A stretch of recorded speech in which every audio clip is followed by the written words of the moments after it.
Hello everyone, welcome to MDLR Fishing. Today we're going to be bouncing some lures on a muddy bottom in search of flounder. Right behind me, all those setups are pre-rigged with some of my favorite lures. So we're going to collect our things, load up the truck, and make the hour-plus drive to the coast. I'm hoping that we're going to be able to catch a nice big fat one to bring home for dinner. Let's get started. She had a broken wing, she's trying to hang. And I was much too old to act on a feeling. But then again, I ain't never had. We have made it to the first spot. We're gonna let the fun begin. Water level's a little bit high, but we're not gonna let that deter us because you've got a lot of bait that's pushed up as close as they can get to the grass. And I think that the flounder are gonna be strategically placed right along all this grass. There is a lot of soft mud in the immediate area that has been pumped in right here. So let's slow ourselves down. We're gonna start out with a shrimp imitation lure, and being that it's weedless, it'll allow us to bounce the bottom and try to imitate any of the stuff, this particular style bait, that's in the area right up against that grass. Today's video is sponsored by Catchco. The lures that we are using are a collaboration between them and Salt Native. This is the Skelly Shrimp, and the pure prawn color is what I absolutely love. It works wonders out there on the coast, and if you're interested in them, there's going to be a link in my video description down below. Click on it and it's going to bring you here to the Karl's website where you can do a little bit of reading on those guys. If you decide to make a purchase, I highly encourage you to become a member of the Karl's Club, because members get to save up to 30% on the site. There's going to be free shipping on most items and a whole lot of other perks that go along with being a member. If you have not already done so, you can start a free trial and take advantage of all these savings that they have. Thank you, Catchco, for sponsoring today's video. Now let's get back to the action. Always want to check our drag to make sure that is set, and we are good. We've got an Old 18 Outfitter light powered rod, ultra light power rod, a Lew's custom light bait caster, 20-pound braid, and a 20-pound fluorocarbon leader. Woo!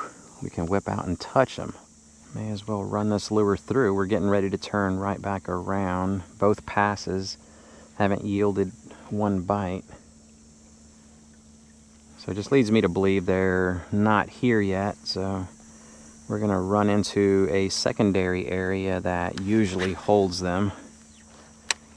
I know they're gonna be in the immediate area, like the location that we have chosen. My experience from years past tells me as such. So it's just a matter of seeking them out, and then once we find them, we should be able to weed through and get us a nice keeper. So we'll continue slinging this paddle tail, the Shimmer swimmer. It's the natural color. Nice little 3 1/4, 3.5 inch plastic with an open jig head right there. Let's continue on, and we'll go find them.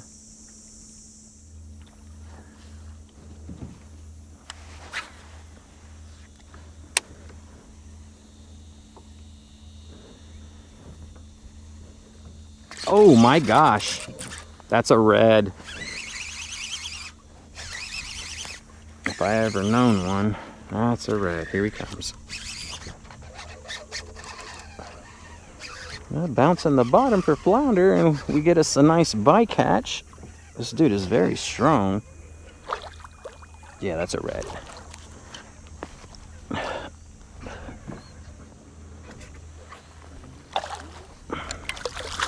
And it's a keeper. I mean, not the intended target, but we'll keep it. And that right there is what it's all about, y'all. Coming out, catching what you can for the table at home, being grateful that these guys are out here. And in the end, whether it's our target species or not, I'm just grateful that I get to take something home in the event that we do not catch what it is that we're looking for. You can just never not appreciate what it is that Mother Nature will allow you to have.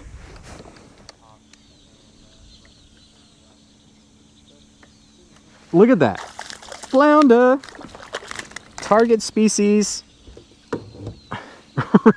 right by the boat. He's gonna be too He's gonna be too small, but this is what we're after. Oh, it's so good to catch the little guy. We'll see you later, buddy. Get big. Okay. I'm gonna get a picture. I forgot I just started. That's a big old blue crab, and what we could do with that fella is make some stuffing for our flounder that Christian caught. So let's put this away really quick, and then we'll get over here and harvest this guy.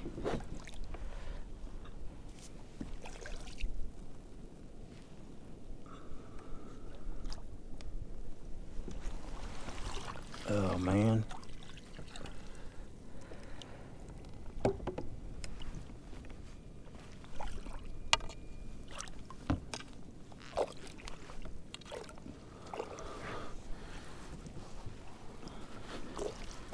Please don't tell me this is going to take a year a year to do.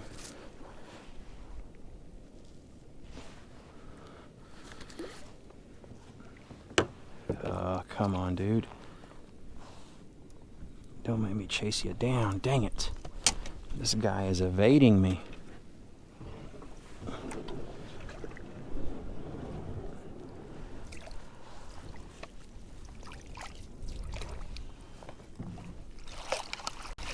Missed him. There he goes. Okay.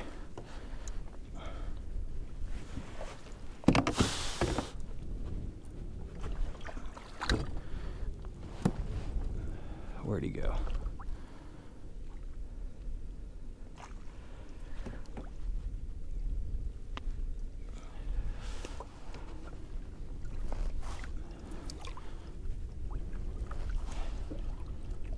Yeah, that's him.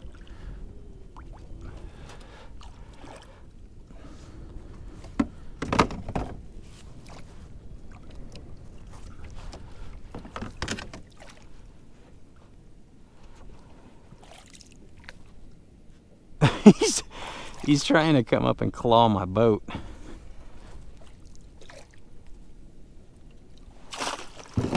Oh, almost had him. Where is he? Where are you?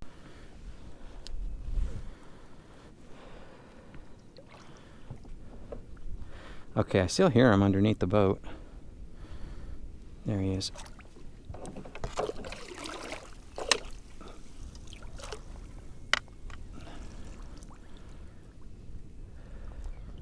Y'all catching a crab. I can't believe it's this darn hard.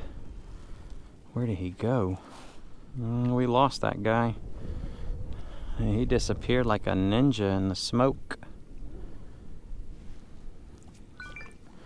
That's a crying shame. That would have been the stuffing for our flounder.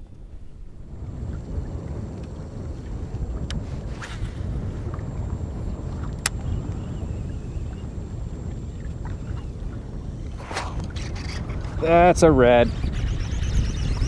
Man, I'm like bouncing the bottom with a paddle tail, and we're just jacking reds left and right.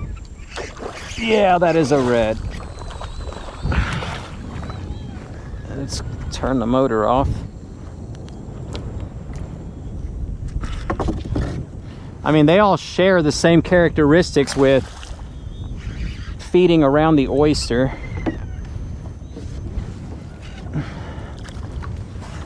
That's keeper number 2 on the day.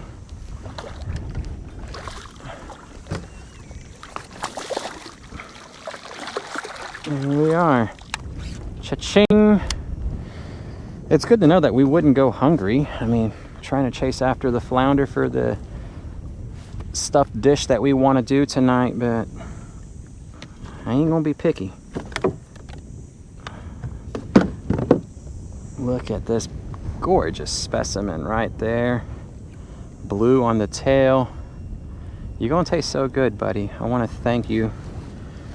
That's a 20 inch, 21, somewhere around there.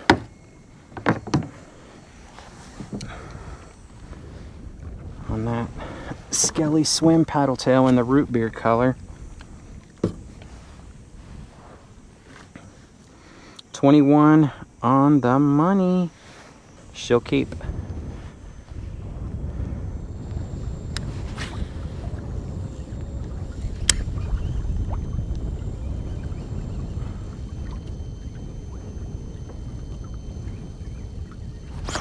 There we go again, off to the races. The Reds are playing today, and they are out here in, oh, he just got off. Wow. All right, let's check that hook, make sure we're still good and sticky. Yes, very sticky hook. Oh man, that'll get the blood pumping right there.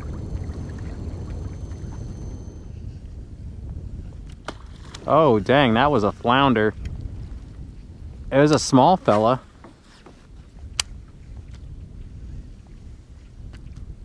Oh, he's got it. He crushed it.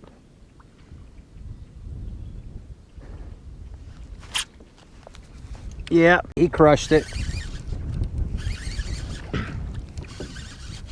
Please be my keeper. He's gonna be right there. Yeah, baby! He gave himself up and he still decided to crush it. Right there. That's the curl tail redfish jig. Boy, this guy punished this lure. Keep some. I hope so. He looks like it. Right there. Gotta be 15. Gotta be 15. And he's a 16-incher. Cha-ching! Whew, I feel accomplished, son. My gosh, we're like right there is the exit out of the primary marsh system that was actually the secondary spot, but the primary area of our second spot. Yes, I am super happy. Now, I wish I would have caught that crab earlier today.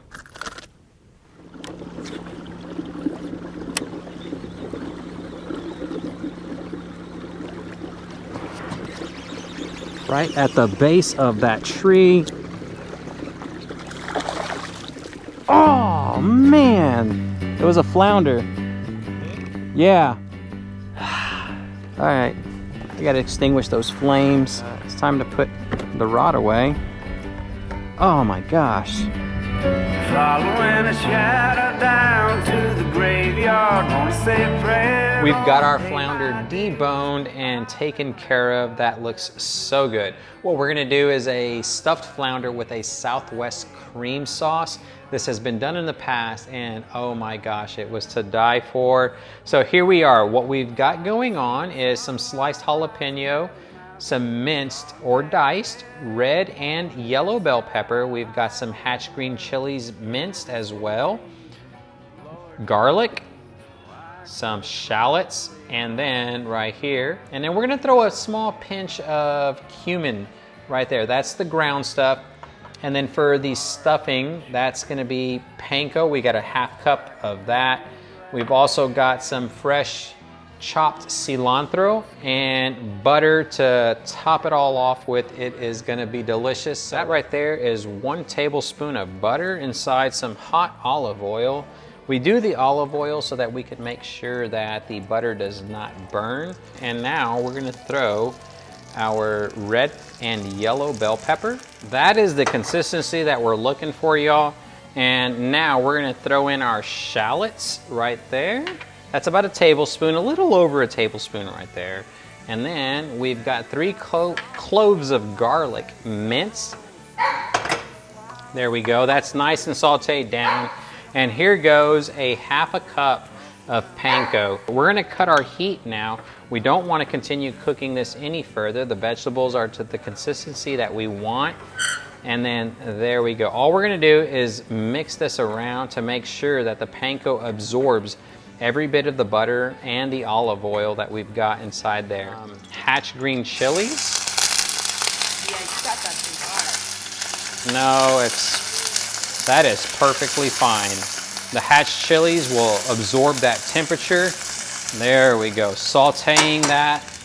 And then we're gonna render down the shallots. We've also got some fresh minced garlic.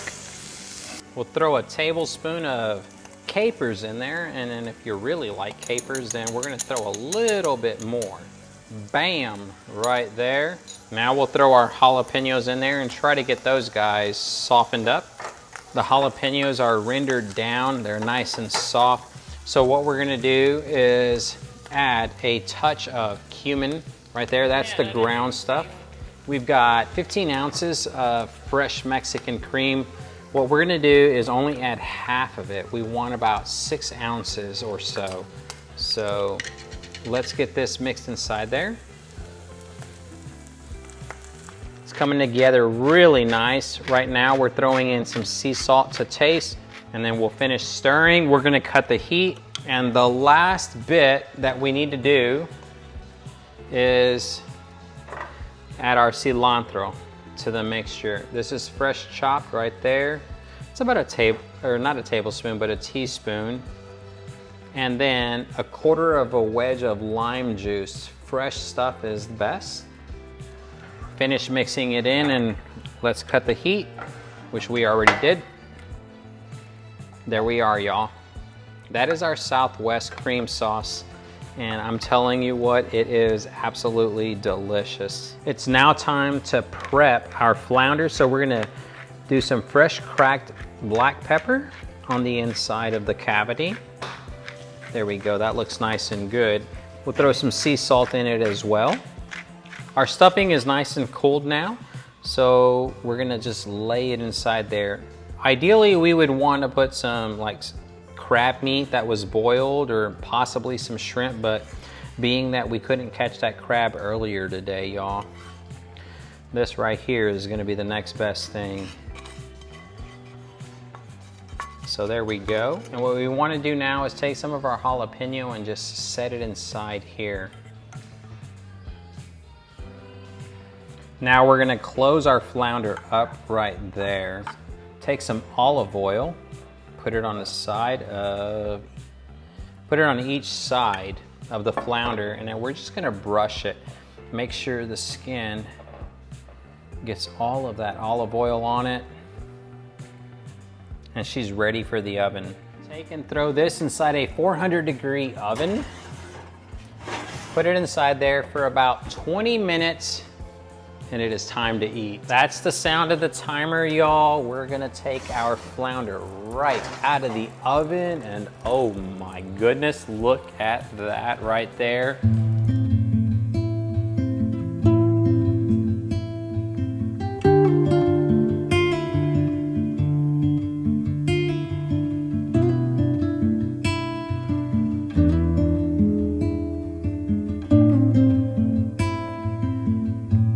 I've got a level with each and every one of you out there. This is gonna be one of the most time-consuming dishes that you're ever gonna create with a flounder. From the water to the table, y'all, it has taken forever, but trust me, it is gonna taste so good. So here we are with the final product right here in front of us. It is time to enjoy the fruits of our labor. Thank you so much for watching. I truly appreciate each and every one of you. Stuffed flounder, yeah, it's a chore, but definitely worth it. So thank you so much for watching. If you enjoyed it, don't forget to give us that thumbs up button. And until next time, tight lines.